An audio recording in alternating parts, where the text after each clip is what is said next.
You're listening to BQN. Assimilate the audio.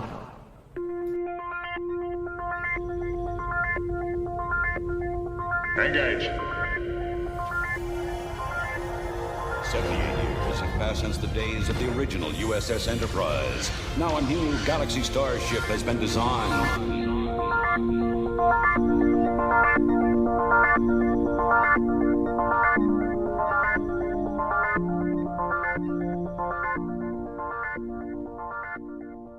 Transporter Chief, beam our listeners aboard. Welcome to Galaxy Class, a Star Trek Next Generation podcast on BQN and the Fandom Podcast Network. I am your host, Counselor Amy Nelson, and today I am going solo again.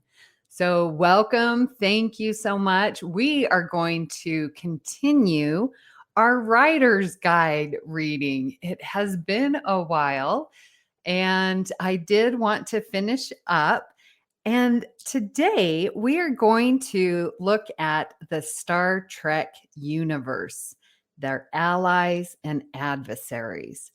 So Earth in the 24th century is a paradise.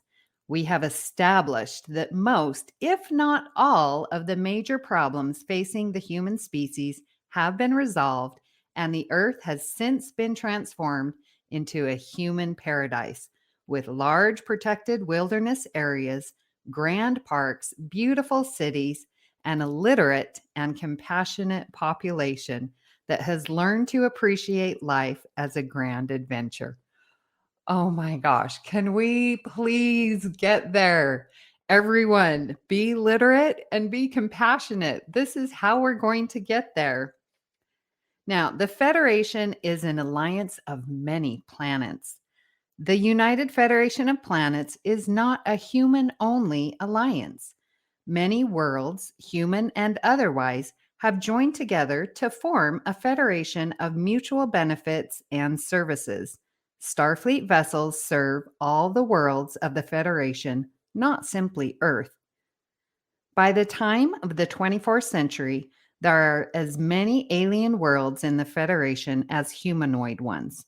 Quite recently, for example, Klingons joined in an alliance with the Federation, and we have begun to see Klingon officers such as Worf in Starfleet. Aliens and humanoids. Alien means not human. An alien being is any intelligent life form not native to Earth. Humanoid, in our series, means a life form which is similar to humans, 2 legs, arms, head, etc. In the past, we have met humanoid aliens such as Klingons, Vulcans, and Romulans. Starfleet. The Enterprise is a Starfleet vessel. It operates under the aegis of the United Federation of Planets. Starfleet is not primarily a military organization. Although the duties of Enterprise may include some military responsibilities, the primary purpose of the Enterprise, as with all Starfleet vessels, is to expand the body of human knowledge. See the mission orders at the beginning.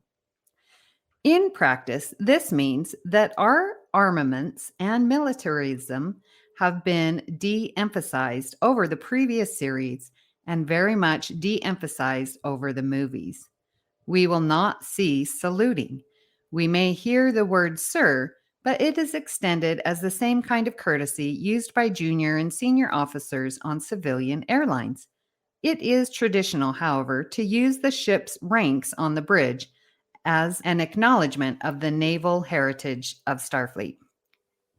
The Prime Directive. Starfleet General Order Number 1 says that we do not have the right to interfere with the natural process of evolution on any planet or with the culture there. This is the Prime Directive.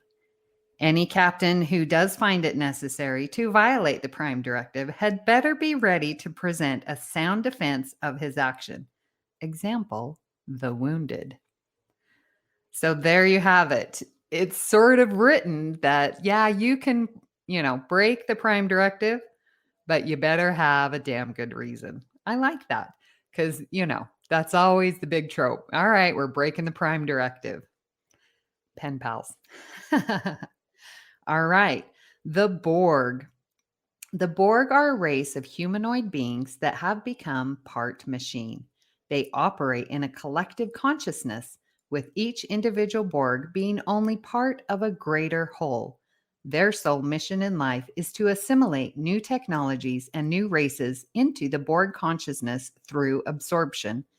In short, they become one with the Borg. The Borg cannot be reasoned with and cannot be stopped. Fortunately, they live primarily in a distant sector of the galaxy and are not an immediate threat. Oh, well, we know this was written a long time ago. Their huge cube-shaped ships travel at extremely high warp speeds and are virtually indestructible. Guinan's race was nearly wiped out by the Borg, and even she knows there's no way to stop them. See the episodes Q Who, Best of Both Worlds, Part 1 and Part 2, and I, Borg. The Ferengi. The Ferengi Alliance is made up of a number of planetary systems with a centralized government. They are intergalactic wheeler-dealers whose main motivation in their planetary contacts is profit. In the Ferengi hierarchy, there are many levels of importance, status, and job requirement based on a caste system revolving around profits. Who's got them, who's get them, and who gets to keep them. No Ferengi would ever miss an opportunity to work both sides of the deal against the middle. When selling arms to one planetary faction, the Ferengi use that toehold to offer the same, at slightly greater cost, of course, to the other side. A skilled negotiator is more valuable to the Ferengi than any great general operating on the principle 5 will get you 10. Armed conflict is only counseled where the advantage is such that the victory and greater profits are a virtual guarantee. In appearance, they are quite short, dark, highly energetic humanoids with exceedingly large ears, providing ultra-sensitive hearing, although they have poor vision. I didn't know that they had poor vision. The Klingons. The Klingons are a warrior race, once considered mortal enemies of the Federation. A century ago, hostilities between the Klingon Empire and the Federation became so intense, an alien race, the Organians, interceded to prevent all-out war. Later, the Federation made overtures to the Klingons, which gradually led to peace after a tenuous Klingon-Romulan alliance broke apart. The Klingons joined a new alliance with the Federation after several Romulan attacks against Klingon outposts, including those on Khitomer and Narenda 3. See episode Yesterday's Enterprise. The Klingons now consider the Romulans their mortal enemies. Although the centuries have proven the Klingons to be brutal and imperialistic, they are not evil, tyrannical pirates bent only on pillage and plunder. They have a strict, almost unyielding code of ethics and honor and take their responsibilities very seriously. Klingon society could be most closely compared to that of ancient Sparta or feudal Japan. The High Council, formed of leaders from each family of importance in the Empire, is the ultimate authority in all matters of Klingon life. The Klingons have a very complex and highly developed code of conduct involving almost every aspect of their lives. Their sense of honor and integrity is integral to their very being. A Klingon regards the honor of his or her family to be valuable above all else. A Klingon would sooner kill himself and his closest brother than live with the mark of the name of his ancestral lineage. Strangers must prove their worthiness before a Klingon will accept them as an equal. Weakness, either mental or physical, is not tolerated. Klingons are born to be warriors.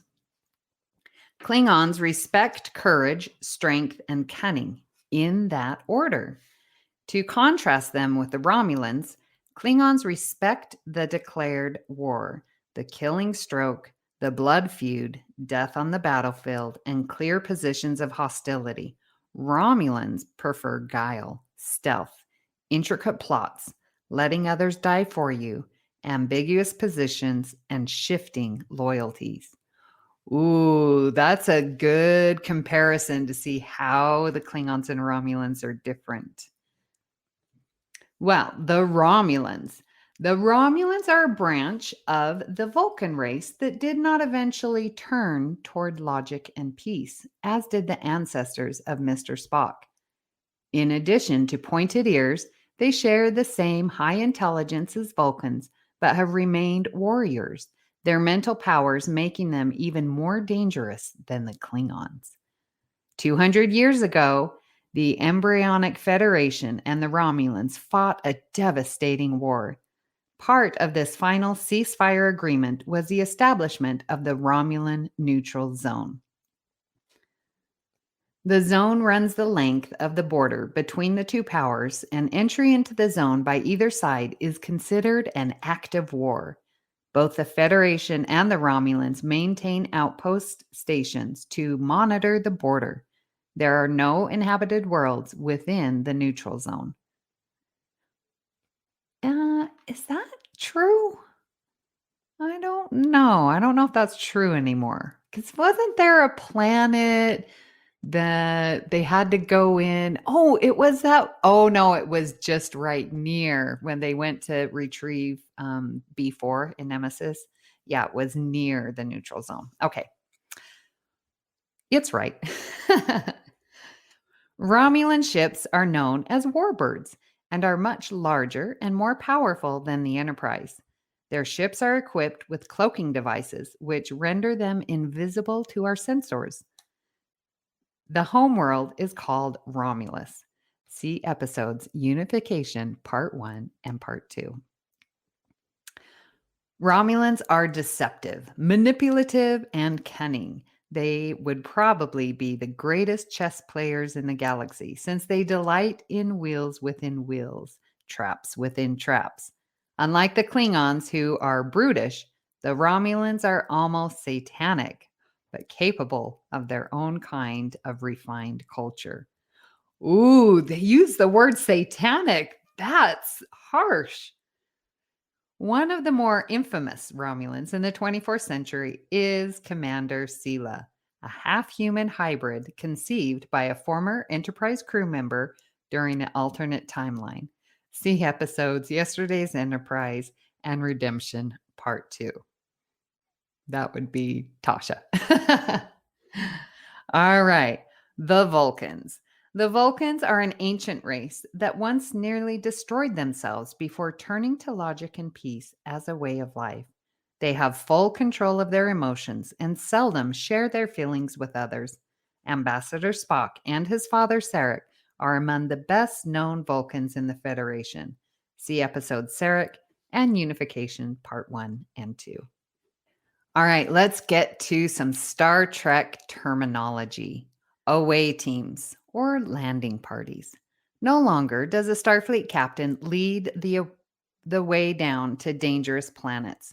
A captain's knowledge and experience is properly considered too valuable to be risked like that. Away teams, whether landing on planets or other vessels, are made up of mission experts, usually selected and led by the first officer. A first officer takes considerable pride in the fact that he protects the ship's captain in this fashion. How many times do we hear Riker say, nope, you can't go down. Your job is here on the ship. And then Picard says, nope, not this time. There's no danger. I'm going to go down anyways. Clothing. Much less military looking than the recent Star Trek films, since 24th century technology centers on enhancing quality of life, clothing will be comfortable as well as attractive. Well, I guess they didn't take that into consideration for the first season. We know Jonathan Frakes really complains about those onesie uniforms in the first season. Away teams wear costumes appropriate to their missions, which may include anything from clothing worn by inhabitants of the planet being visited or special protective gear required by the mission. Usually, away teams wear a simple, all-purpose outfit. Communicator. The communicator is now worn as part of the familiar Starfleet insignia. In addition to providing communications as before, its monitoring functions remain in full operation constantly, allowing the Starship command officers to monitor the safety and progress of landing teams at all times.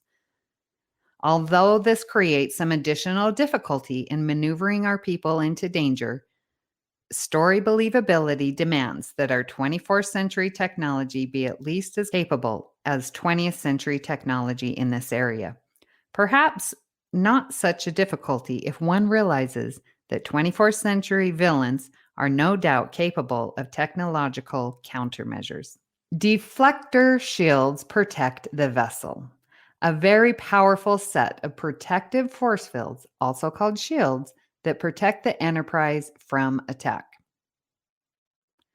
See, there's not a clear thing of what shields are and deflector shields. I don't know about that. All right, dilithium crystals control the mix of matter and antimatter. As in the past, the powerful energies of the ship's engine are channeled or metered through dilithium crystals, which permit molecular level control. However, unlike the past, we now know how to recrystallize dilithium and are far less likely to experience significant problems with the ship's crystals. Well, that's good to know.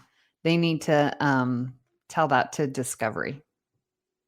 Season 3, all the dilithium exploded. Oh, I guess that is before the 24th century, right? Or no, they're way in the 32nd century. All right. Food and drink comes from the ubiquitous wall slots. Food and drink aboard the Enterprise are instantaneously synthesized by an in-ship system that takes the necessary raw materials from storage and rearranges them into whatever the individual has ordered. It is usually delivered in the food slots we see in individual cabins and living areas, as well as in the recreation and meeting rooms. There are also food slots on the bridge itself. Force fields are invisible walls of energy. The force field is one of the basic tools of the 24th century technology. The manipulation of energy fields is so sophisticated that it is possible to build walls of pure energy. These are called force field. We use manipulative force fields and tractor beams as deflector shields, as a protective landing envelope for the away teams, as a shielding for our matter-antimatter engines. Impulse power is for slower than light travel. See also warp drive. The impulse engines are contained at the rear of the saucer section and the center line of the dorsal and are primarily used for maneuvering at sublight speeds. For instance, we would use impulse power to establish an orbit, to break out of orbit, to travel from one planet to another within the same star system, or to approach another ship or space station. Because it is slower than light, the impulse engines are inappropriate for travel from one star to another. The distances between the stars are simply too vast. Well, ain't that the truth? Main viewer is the front window of the bridge. The ship's main viewer is much larger than we saw in the original series. It is the large wall-sized holographic viewer which dominates the whole forward half of the bridge. Generally, the main viewer acts as a front window of the Enterprise, but the viewing angle can be changed to whatever the ship commander wants. We will also use it for direct communication with other ships or planet installations. Measurements are metric. The Star Trek universe is metric. We do not have miles and feet and quarts. We have kilometers, meters, and liters. Time is still measured in hours, minutes, and seconds. For measurements of distance between stars, we use light years. A light year is the distance that light travels in 1 year. We also use parsecs. A parsec is 3.26 light years. I wonder why it's 3.26. Wonder what that math is behind that. Okay, that might be Amy's math moment to where parsecs came from. Is that a made-up word? Parsecs? I don't know. The saucer section detaches from the battle section. The saucer part of the Enterprise contains the main shuttle bay, residential decks, sick bay, and the main bridge. While it has its own impulse engines, it does not have warp drive capability. The battle section, or star drive section, contains main engineering, secondary cargo bays, and the two nacelles containing the warp drive engines. The battle section has impulse engines as well as warp drive capability. It also has its own battle bridge to which the ship's commanding officers evacuate in times of extreme emergency for battle. The saucer section is then detached and the battle section is ready for action. Because this visual effect is very expensive, it is not used frequently. Well, we did get it in Encounter at Farpoint, so we know that it works. Sensors allow us to scan ships and planets. The Starship Enterprise is equipped with state-of-the-art scanning and detection devices. Rather than go into vast detail about how these work, we refer them generally as sensors. We can scan a planet or a ship for life form readings or almost anything else we are looking for. The computer of the science officer may remark that sensors report or sensors detect, etc. Sensors emanate from sensor strips around the ship's perimeter. Ooh, and then they show a picture of the Enterprise, and there's like a black outline around the ship saucer section. Okay, well, that's where the sensors are. Very good. Shields protect the Enterprise.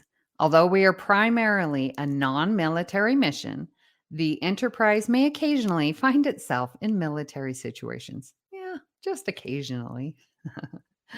To that end, we have considerable defensive power on the ship, including a very powerful set of protective force field called deflectors and shields. These can be imagined as a great invisible bubble of energy. The Enterprise is able to put up several concentric shields or bubbles at a time. Whenever the vessel takes a direct hit, the outermost shield loses some power, i.e., the shield is damaged or disabled.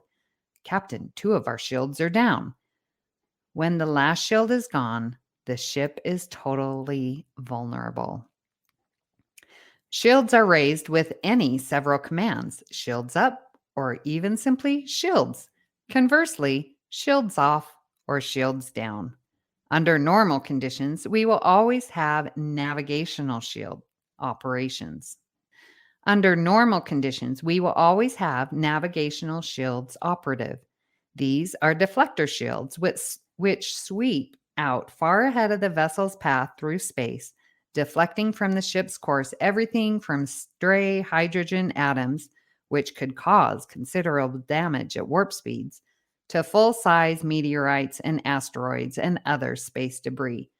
These shields are all automatically controlled by the ship's computer. Whenever the power of the shields is increased, there is a commensurate loss of ship's power.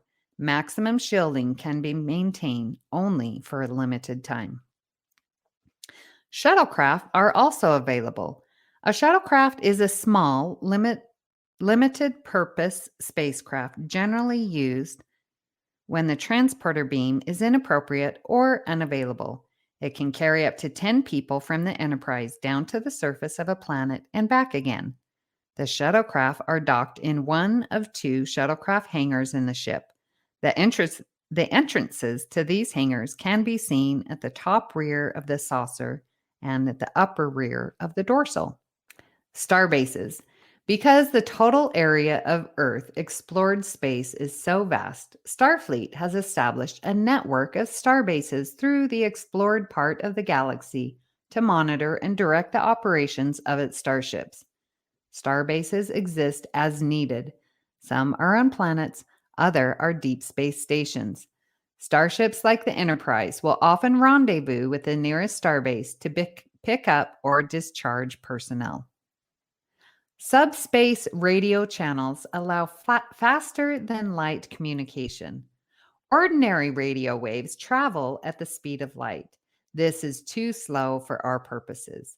At light speed, messages between ships and starbases would take years. Fortunately, we have subspace radio, which operates through another dimension of space.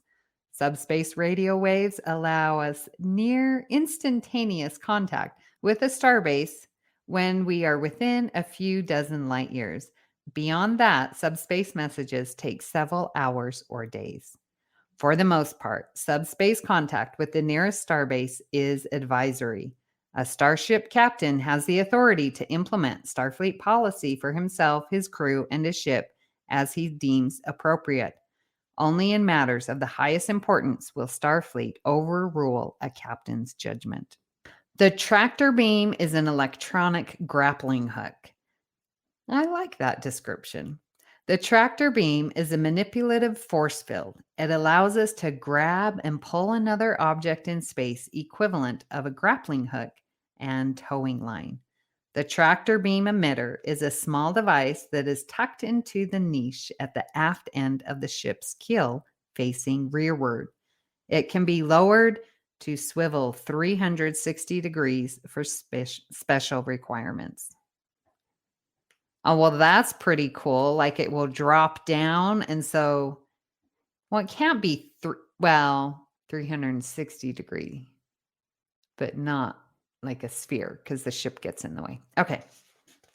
Transporters allow us to beam anywhere instantly. As in the original series, the transporter mechanism is a device which allows us to instantaneously transmit crew or cargo from one location to another. The transporter beam converts matter into energy, beams that energy to a fixed point, then reconverts it back to its original matter structure. I'm sorry, but that is just the coolest idea. Like whoever thought of this, of turning, matter into energy, moving the energy and then reassembling. I love that idea and I wish that could happen. Because then I would visit you all. The Enterprise has a total of 20 personnel and 5 cargo transporters. Well, that's good to know. A person being transported from the ship must stand on the transporter platform and give the command energize to beam down. They must do that. To transport from the surface of a planet or another way location back to the ship, an individual needs a communicator. She contacts the ship, announces when to beam up, and stands away from the other people and objects. The communicators function as locators for the transporter beam. Without the communicator or an alternate method of precisely locating an individual, the ship's transporter chief will not be able to lock on the individual's coordinates and beam him or her back to the ship. So I don't know if it really is the communicator, because how many times have they beamed someone up, like of a different planet or that doesn't have a communicator? So maybe the communicator locks in and then that person has to say like 2 to beam up. So then the transporter chief knows, oh, I'm looking for 2 humans. I don't know. I think that's how it works. The transporter beam is primarily a line of sight device. Its range is about 40,000 kilometers, which they say is 24,000 miles, since most synchronous orbits will be this high. Okay. Decontamination. It will be established that the transporter is designed to filter out viruses, bacteria, and other alien matter that might be picked up in an away visit, and the computer will be able to detect illicit weapons, drugs, and other forms of contraband being beamed aboard the ship. Tricorders are portable scanning devices. A tricorder is a small Walkman-sized Walkman? Oh my gosh. Blast from the past Okay, a tricorder is a small Walkman-sized device. I still can't get over that. Which is capable of scanning and recording information about alien landscapes, cities, and objects. A tricorder is part of the standard equipment for all away team missions. Turbolifts travel up, down, and horizontally through the ship. The turbolift looks like and is used like an elevator, but it travels horizontally too. A turboshaft network extends throughout the entire starship, and it is possible to travel from any point of the ship to any other via turbolift. To use the turbolift, a crew member simply enters into the compartment and speaks his or her destination aloud. Example, sick bay or bridge. The ship's computer will instantly compute the most direct route and send the turbolift to the exit nearest the desired destination. Warp drive lets us travel faster than light. See also impulse power. The two huge nacelles at the back of the ship contain our warp drive engines. These engines allow the Enterprise to travel at many times the speed of light. Warp drive speed is measured in warp factors, which I've studied is logarithmic. Just so you know, it's not exponential, it's logarithmic. Warp speed is computed as warp factor. Ooh, we might have to do some math here. Warp factor 1 is a speed of light, 669,600,000 miles per hour. Exclamation point, it says. Warp 10 is the physical limit of the universe. Beyond that, normal time-space relationships do not exist, and a ship at that velocity may simply cease to exist. Generally, the highest speed the Enterprise will cruise is at warp 6, which measures 1 light year per hour. The higher speeds up to warp 9.9 are available to us, but with a commensurate drain on our power supplies and correspondingly limited ability to maintain that higher speed. All right, let's get to some Star Trek weaponry. Phasers. Our away team members and our ship security squads are equipped with 2 models of phaser. The hand phaser is a small but very powerful weapon. It is the same size as a pocket flashlight, but it packs incredible power ranging from stun to the destruction of small space vessel. What? I didn't know it could take out like a shuttlecraft. Oh my gosh. The pistol phaser is a pistol-sized weapon with correspondingly greater power. The phaser beam is a high-intensity beam of phased coherent light. In actual usage, it scrambles the flow of electrical currents and light fiber currents. At low levels, the phasers only stun a living being or disrupt a piece of machinery momentarily. It is standing order that our phasers are always set to stun, unless otherwise directed by a superior officer. Enterprise phasers. The ship's phasers are located all around the ship's exterior and have all the power of the Enterprise's antimatter engines behind them. They are quite capable of disintegrating another Galaxy-class vessel or even a small moon if necessary. Because the phasers are beams of phase light, they cannot be used at warp speeds. This is why we have photon torpedoes. The photon torpedo is perhaps the single most powerful weapon available to the Enterprise.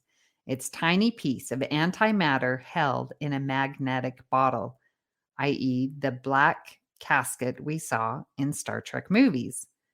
A photon torpedo is built around a miniature warp engine and can be used to track and destroy an enemy vessel while either it or the Enterprise are traveling at warp speeds.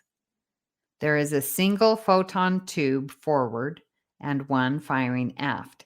Each tube contains 10 fully activated torpedoes. I didn't know that there was a limit of photon torpedoes. I mean, I assumed there was, but each tube contains 10, which means we have a tube in the aft, and a tube forward. So 20 photon torpedoes. So next time we're watching a battle, they can't use more than 20. Otherwise, they're breaking the writer's guide. All right, scientific terminology. Planet. A world like the Earth. Some are pleasant, some are not. We usually identify a planet by the name of the star it orbits, followed by a Roman numeral. For instance, Earth would be known as Sol 3, indicating that it is the third planet out from the star named Sol. Sol is the name of our sun. They put that in parentheses in case you didn't know. Planets like Earth are called Class M. Part of the primary mission of the Enterprise is to explore Class M planets. Many, but not all Class M planets are inhabited by intelligent beings. Well, isn't that wonderful? Moon. A large object orbiting a planet is called a moon. Moons can be various sizes. The 2 moons of Mars are only 5 and 10 miles in diameter. Several of the moons of Jupiter and Saturn are nearly as big as Earth. A satellite. A small object orbiting a planet is called a satellite. In common usage, the word generally means a manufactured device or inhabitable station, but the word can also include naturally occurring moonlets. Star. A very large, and that's all in caps, a very large ball of hydrogen in the process of continuous explosions, which can go on for hundreds of millions of years before the star is burned out. Planets revolve around stars. At planetary distances, a star is called a sun and provides heat and light to the planet's inhabitants. A sun. A star as seen from one of its orbiting planets. Okay, that's what a sun is. Okay. Solar system. A star and its family of planets and moons, also called a star system. Interplanetary. That means between planets. Travel from one planet to another within the same solar system is called interplanetary travel. A trip from Earth to Mars, or even the Earth to the Moon, is interplanetary. The Enterprise is definitely capable of interplanetary travel, and we know that at impulse speed. Orbit. Any large body in space, i.e. the sun, the moon, the Earth, generates a significant gravitational field. This gravitational field makes it possible for another object to circle it eternally, just as the Earth circles the sun and the moon circles the Earth. When the Enterprise visits a planet, it takes up, quote, parking orbit, also known as standard orbit. Whenever an orbiting object, a satellite or a starship, is in too low an orbit around a planet, it will actually be passing through the thinnest part of the planet's atmosphere. The resulting slight friction and the air molecules is actually enough to slow down the orbiting object just a little bit each orbit. This is called a decaying orbit. Eventually, the object will enter the planet's atmosphere, which will cause it to burn up as it plunges to the ground. Generally, the Enterprise will not take up an orbit close enough to the planet for this to be a danger. Occasionally, however, for various reasons, we may see the ship take up a close orbit, which requires constant lower-level acceleration to maintain. Should power fail during a close orbit, the ship's orbit will decay. I don't think I've known of a close orbit. Listeners, let me know if you remember an episode where they took in a close orbit. The speed of light. Light travels at 186,000 miles per second, which again is 669,600,000 miles per hour. It cannot go faster. This is one of the physical laws of the universe.